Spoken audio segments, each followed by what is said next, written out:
Today we're going to talk about something that everyone should have, whether you live in a city or in a small town, a dash cam, preferably a dual cam that does front and back. Now, when you do get your dash cam, also get one of these power supply kits. It's going to allow you to wire in to your actual fuses, so you don't have to have it running out of your cigarette lighter. The kit does come with a cigarette lighter adapter for power, but in case you do want your cigarette lighter to power something else, you can just get one of these little kits. They only cost about $15-20.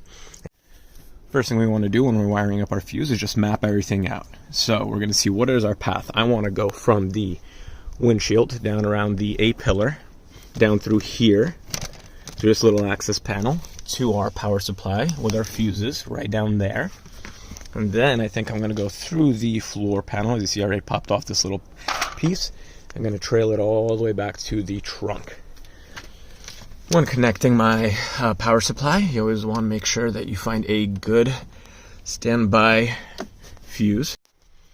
When connecting your adapter, first of all, find the fuses within the car. I would recommend going for the cigarette lighter. That is a good power source, and usually it's always going to be larger than the dash cam fuse, which is only 5 amps, 10 at most. And also, it's not a central function, so God forbid something does happen, losing the cigarette lighter is in the end of the day, as opposed to, let's say, if we wire up to the hazard lights and we lose the hazards, that could be more concerning.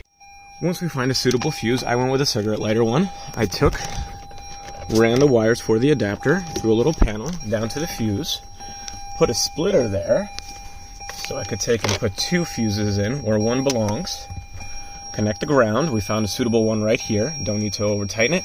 And of course, once I do make my preliminary connections, I haven't shrink wrapped it yet, I'm going to just double check that the power is working. And here we connected it, we see we have image, so yeah, it's a good power supply, we can proceed ahead. Now we have our wire going through here. I'm running it through the weather strip here, right along our A-pillar. And then what I'm going to do, I'm going to just tuck it in there with one of these little tools, get it nice and snug so it doesn't protrude out. Then we're going to have it just go right around here. Thinking to go behind the airbag. I don't want to get disconnected. God forbid there ever is an incident. And after there, we're going to go right along the headliner. And we'll ask the client, but I think this piece of real estate by the driver's side looks good to place it.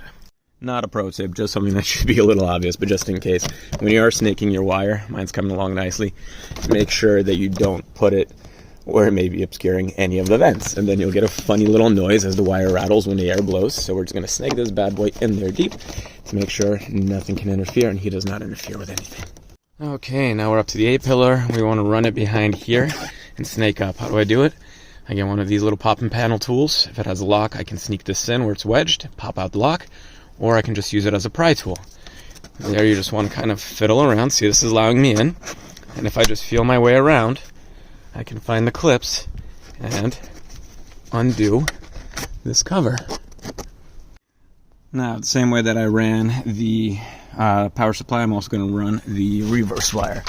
First of all, lay out your whole reverse wire, plan your track, see where it's going to come out, because the last thing you want to do is snake the thing and then have to redo it. I'm going to be running it along the same driver's side. Being that I had everything open, I just snaked it through here, popping off the panels, tucked it in. I have my wires hanging here, a little bit of excess. Any excess that we have, I'm just going to sneak into the headliner there, so it's going to be nice and neat. And now we're going to start trailing it all the way back. When working our way back, I just start feeling around the panels.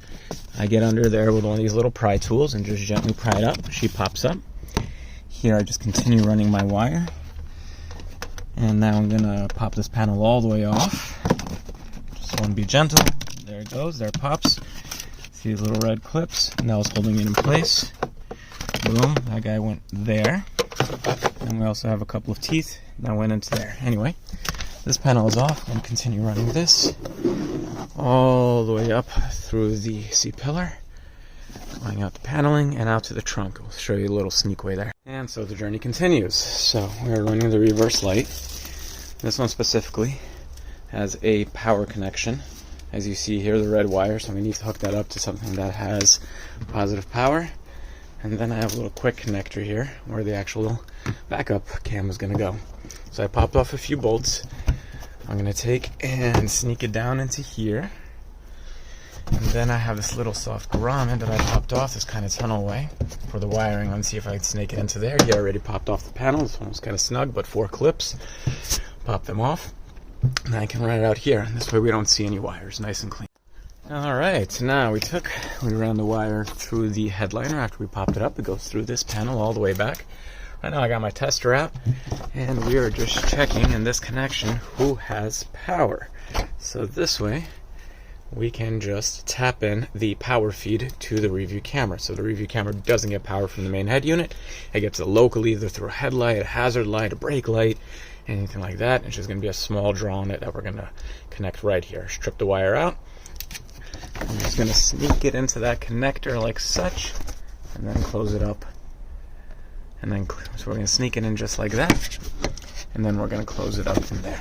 Alright, now with the rear camera wired up, before we start putting all the panels back and tucking it away, it's always good to just connect it and double check that the rear camera is showing. I'm already going to align it once I'm done sneaking wires away. That'll be the finishing touches, but we're looking good so far. Afterwards, I tucked away all the wires, put all the panels back, and this was the finished product. The dash cam in the front facing forward, wires sneaking up above and disappearing into the panels. And in the back, we just have the rear camera poking out a little bit on the inside just to prevent any kind of theft or any other surprises. Hope you found this helpful. If you did, please like and share.